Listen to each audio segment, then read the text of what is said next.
Today we're showing you a 2019 John Deere 3032E tractor. It's a four-wheel drive tractor with a John Deere 300E front end loader. The tractor has just under 60 hours, I believe it's like 51 or 52 hours on it. Very nice tractor. Obviously it's nearly new. It does come with a balance of the factory warranty, and again with extremely low hours. The bucket looks like it's got a 5-foot bucket on it here. A little bit of paint out of it. Looks like it might have set outside a little bit. The rest of the tractor doesn't appear that way. Paint's nice and green on it. Tires are next to new. Joystick there for the loader. Got the hydrostat transmission. Two pedals, one for forward, one for reverse. Two ranges over there to the left of the seat.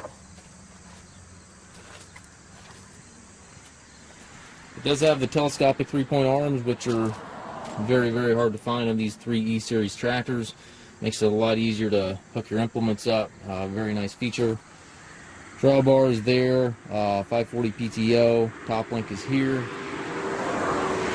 Very clean tractor, and again, with the very low hours, practically a new machine. And looks like the balance of the warranty runs into 2025, July of 2025. We do take trades. We also offer financing for qualified customers. We also can arrange delivery anywhere here within the U.S. If you have any questions regarding this tractor or any of our other used machines, please contact us at maskedtractor.com.